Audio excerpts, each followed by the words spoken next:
అన్న చెప్పండి, ఏదైతే ఈ కూటమి ప్రభుత్వం వచ్చిన తర్వాత ఉన్న పరిశ్రమలన్నీ రాష్ట్రం వదిలి వెళ్ళిపోతున్నాయంట కదా. ఇక్కడ ఉన్న నాయకుల యొక్క కమిషన్ కోసం కకృతిపడి వాళ్ళందరూ తరివేస్తున్నారండి. ఇక్కడ ఉన్న భయపెడతా ఉన్నారంట కదా, నిజంగానే జరుగుతుందా?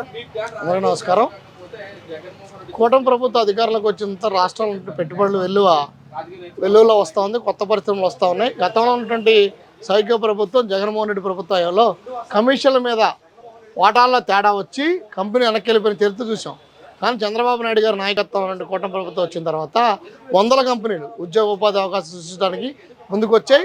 చంద్రబాబు గారి మీద నమ్మకంతో, కూటమి ప్రభుత్వం మీద నమ్మకంతో ముందుకు వస్తూ ఉంది.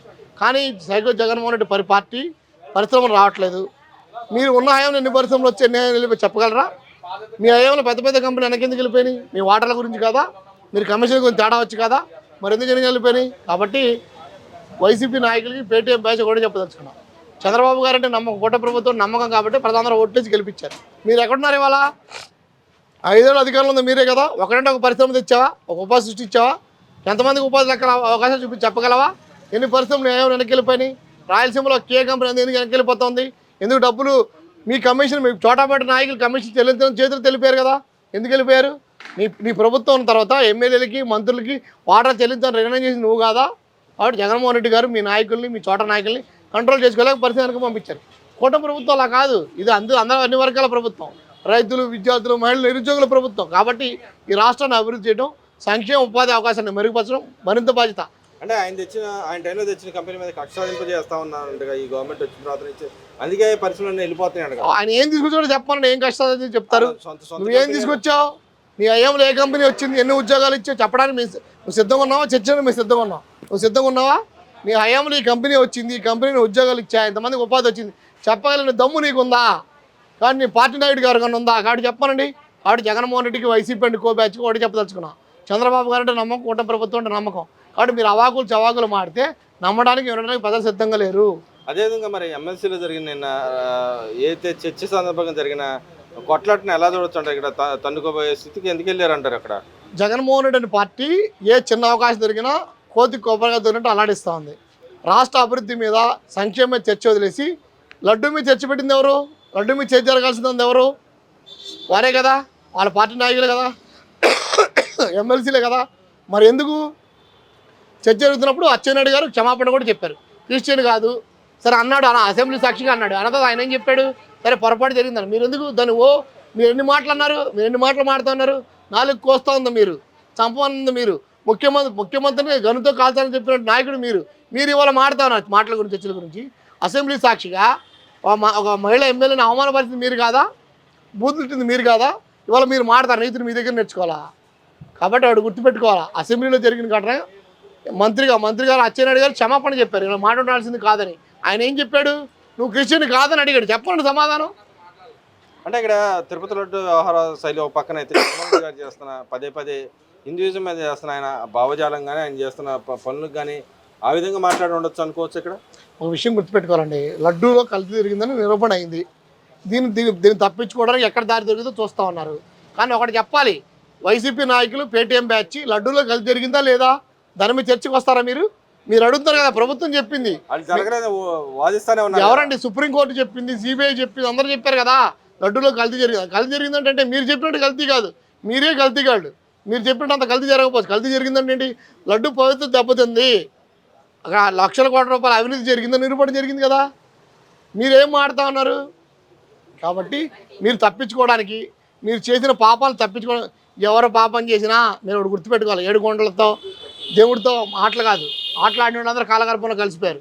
కాబట్టి జగన్మోహన్ రెడ్డి కూడా కాలగర్భంలో కలిసిపోతాడు. కానీ మీరు చేసిన తప్పును ఒప్పుకోండి, ఇప్పటికైనా క్షమాపణ కోరండి. మా మంత్రి గారు చెప్పాడు నేను మాట్లాడి ఉండాల్సింది కాదని. ఇలా దమ్ము ఉందా మీకు?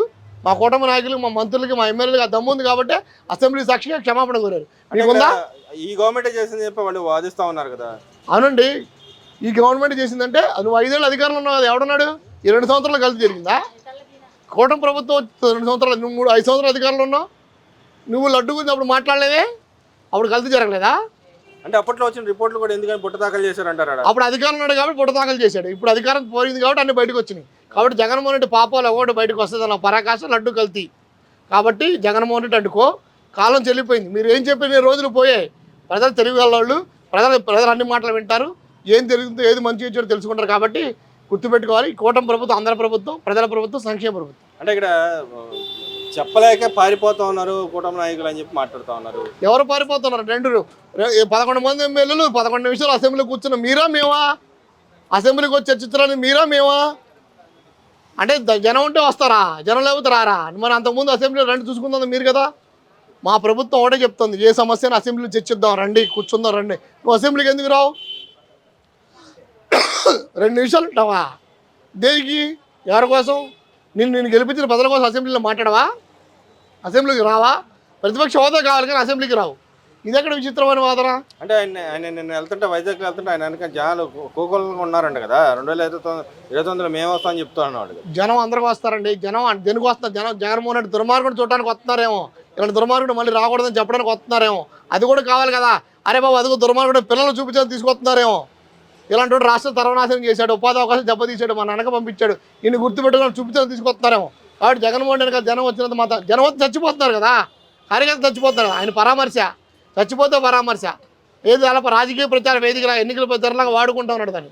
కాబట్టి జగన్మోహన్ రెడ్డి గారు మీకు చచ్చిపోవడం సైకో ఆనందం పొందడం జగన్మోహన్ రెడ్డి గారు. ఆయన గ్రాఫ్ కూడా పెరిగింది అంటే సర్వేలు కూడా ఆయన బ్రహ్మాండంగా గ్రాఫ్ పెరిగింది. ప్రజల్లో ఉన్నటువంటి 11 సీట్ల నుంచి 2 సీట్లకు రాబోతున్నారు. రాష్ట్రంలో 2 సీట్లు 0 సీట్లు కూడా రాబోతున్నారు. ప్రజలందరూ కూడా సమాధానం చెప్తారు. దానికోసం ఎదురు చూస్తా ఉన్నారు. అంటే మరి ఇంకో పక్కన ఏదైతే కొడాల నాని గారు వచ్చి మాట్లాడుతూ ఉన్నారు, అంబటి రాంబాబు మీద అన్యాయం అక్రమంగా దాడులు చేశారు ఈ గవర్నమెంట్ వచ్చిన తర్వాత. అన్యాయం అక్రమం గురించి కొడాలి రాని మాట్లాడితే సిగ్గుపడతా ఉంటాయి. దెయ్యాలు వేదాలు వలిస్తున్నట్టు ఉంటాయి. కొడాలి నాని అన్యాయం గురించి అక్రమం గురించి మాట్లాడితే దెయ్యాలు వేదాలు వలిస్తున్నట్టు ఉంటాయి. నోరు తెరిస్తే బూతులు, మహిళలను కించపరచడం, క్యాష్ అని ఆడించడం, డబ్బులు సంపాదించుకుని ₹1 దోపిడీ నువ్వో చెప్పేది. అంబటి రాంబాబు ఏమన్నాడు? ఒక ముఖ్యమంత్రి పట్టుకుని అమ్ము తిరితే దాన్ని ఖండించడం తప్ప. అంటే ఖండించండి కానీ క్షమాపణ చెప్పాడు అంటే. ఎవరు చెప్పాడు? ఆయన సవాలు ఏం చెప్తున్నాడు? నేనేమల్లా ఇప్పుడు సిద్ధంగా రండి చూసుకుందాం అన్నాడుగా. కాబట్టి చూసుకుందాం అన్నాడు, ప్రజలు చూసుకోవడానికి వెళ్ళారు. కాబట్టి ఒళ్ళు దగ్గర పెట్టుకోలేదు. ప్రజాస్వామ్యంలో నోరుంది కదా, ఎలా పడితే అలా మాడితే ప్రజలే సమాధానం చెప్తారు. అంటే ఇక్కడ బుగ్గన రాజప్రసాద్ గారు కూడా మాట్లాడుతూ ఉన్నాడు, ఆర్గనైజ్డ్ రౌడీజం చేస్తున్నాడు కదా ఈ గవర్నమెంట్. నిజంగానే ఆర్గనైజ్ రౌడీజం చేస్తున్నారు రాష్ట్రంలో, లాండ్ ఆర్డర్ లేదు. నేను ఒకటి మాత్రం చెప్పదలుచుకున్నానండి, రౌడీజం చేయదలుచుకుంటే ఈ 2 సంవత్సరాల్లో ఎవరైతే అవాకులు చవాకులు పిల్లారో రాష్ట్రం నుంచి వెళ్ళిపోయేవాళ్ళు, భయపడి పారిపోయేవాళ్ళు. ఆ ప్రయత్నం చేయట్లా. ఎవరైతే తప్పు చేశారో, ఎవరైతే అన్యాయం చేశారో, ఎవరైతే దోపిడీ చేశారో వాళ్ళ మీద చట్ట ప్రకారం చర్యలు తీసుకుంటారు. దానికి భయపడిపోతా ఉన్నారు వీళ్ళు. ఇప్పుడు ప్రజాస్వామ్యం గుర్తొస్తుంది. మీరు అమర్నాథ్ గౌడ్ని చంపినప్పుడు, సుధాకర్ని చంపినప్పుడు, మానభంగాలు చెప్పించినప్పుడు అప్పుడు గుర్తురాలేదు మీకు ప్రజాస్వామ్యం? మీకు ఇప్పుడే గుర్తొచ్చిందా? ప్రజల దగ్గర భూములు లాక్కున్నప్పుడు మద్యాన్ని అక్రమంగా విచ్చలవిడిగా అమ్మినప్పుడు ప్రజాస్వామ్యం గుర్తురాలేదా? మిమ్మల్ని ప్రశ్నిస్తే ప్రజాస్వామ్యం గుర్తొచ్చిందా? కాబట్టి ఒకటే, నీ తప్పును ప్రశ్నిస్తే ప్రజాస్వామ్యం లేదంటావు, నువ్వు దాడి చేస్తే ఖండిస్తే ప్రజాస్వామ్యం లేదంటావు. కాబట్టి ప్రజాస్వామ్యం గురించి వైసీపీ అంత తక్కువ మాట్లాడితే అంత మంచిది. కాబట్టి వైసీపీని ప్రజలు మర్చిపోయారు. అంటే ఇక్కడ అవినాష్ కూడా మాట్లాడుతూ ఉన్నాడు, దళితుల మీద ఎంపీ ఉండి దాడి చేస్తున్నాడు, జిల్లా పరువు తీస్తున్నాడని చెప్పి మాట్లాడుతున్నాడు. అవినాష్కి ఒకటే ప్రశ్న, నీ ఎమ్మెల్సీ అనంతబాబు ఓ దళిత డ్రైవర్ని చంపి డోర్ డెలివరీ చేసినప్పుడు ఏమైంది? ఎక్కడున్నావు అవినాష్? నువ్వు ఎక్కడున్నావు? తెల్లారు లేస్తే జగన్మోహన్ ఎక్కడొస్తే అక్కడ ఉంటాడు అనంతబాబు. మరి ఇంతవరకు అరెస్ట్ చేయలేదే? ఒక మహిళని కించపరచని చెప్పి పార్టీ నాయకుడు అరెస్ట్ చేయించింది కనుక చంద్రబాబు గారికి కూటమి ప్రభుత్వాన్ని. మీకు ఆ దమ్ముందా? మీకు ఆ దమ్ముందా? ఈ ప్రభుత్వానికి చిత్తశుద్ధి ఉంది, ప్రజల మీద నమ్మకం ఉంది, ప్రజల మీద విశ్వాసం ఉంది. మీకు ఆ దమ్ము ధైర్యం లేవు. కాబట్టి ప్రజల్ని ఎక్కడ కూర్చోబెట్టి అక్కడ కూర్చోబెట్టారు. అంటే అహంకార ధోరణితో వ్యవహరిస్తున్న దళితుల పట్ల అని చెప్పి మాట్లాడుతూ ఉన్నారు. ఆ దళితుల గురించి జగన్మోహన్ రెడ్డి తక్కువ మాట్లాడడం మంచిదండి. దళితులు మద్య రేట్లు పెరిగిన పరిస్థితి గుండు కొడుతుంది ఘటన ఎవరిది? నీ ఎమ్మెల్యేకి చేయలేదా? అనంతబాబు చేయలేదా? నీ ఎమ్మెల్సీ చేయలేదా? బీసీ అమర్నాథ్ గౌడ్ని మా అక్కని ఏడిపిస్తాను ప్రశ్నిస్తే చంపేసింది మీరు కదా? దళితుల గురించి, బీసీల గురించి, ఎస్సీల గురించి మాట్లాడే హక్కు నీకుందా? ఏ ఎస్సీల గురించి మాట్లాడుతున్నావు? అంబేద్కర్ విద్యా విధానం రద్దు చేసింది ఎవరు? నువ్వు కదా? కాబట్టి జగన్మోహన్ రెడ్డి ఎస్సీల గురించి, బీసీల గురించి మాట్లాడకూడదు. అవన్నీ కూడా చాలా చండాలంగా ఉంటాయి. జగన్మోహన్ రెడ్డి ఎప్పుడు జనం మర్చిపోయారు. అంటే ఇక్కడ ఇంకో మాట ఫైనల్గా, చంద్రబాబు నాయుడు గారు ఇవాళ అసెంబ్లీ సాక్షిగా తెలుగు భాషని మనం ఇంకా మెరుగుపరుచుకోవాలి, తెలుగులో అందరూ మాట్లాడాలని చెప్పి ఎమ్మెల్యేలు కూడా దిశానిర్దేశం చేసిన పరిస్థితి ఉంది. దాన్ని ఎలా చూడొచ్చు అంటారు? నిజంగా తెలుగు భాషని కాపాడుకోవాల్సిన అవసరం ఉందంటారు? ఖచ్చితంగా తెలుగు భాషని కాపాడుకోవాల్సిన అవసరం ఉంది. ఏ రాష్ట్రంలో ఆ రాష్ట్ర భాష వెలుగులోకి వచ్చింది. తమిళ వాళ్ళు తమిళలో మాట్లాడతారు, కేరళ వాళ్ళు కేరళలో మాట్లాడతారు, కన్నడ తెలుగులో తెలుగు భాష మాట్లాడాలి. తెలుగు భాష చాలా గొప్పది. కాబట్టి చంద్రబాబు గారు సరైన నిర్ణయం తీసుకుని మరింత అభివృద్ధి చేస్తామని చెప్పారు. ఆ రకంగా అభివృద్ధి చేయాలని కోరుకుంటాను. సగటు ఆంధ్రప్రదేశ్ రాష్ట్ర పౌరుడిగా తెలుగు భాష మరింత అభివృద్ధి కావాలి, ఎంత ముందుకెళ్ళాలని కోరుకుంటాను.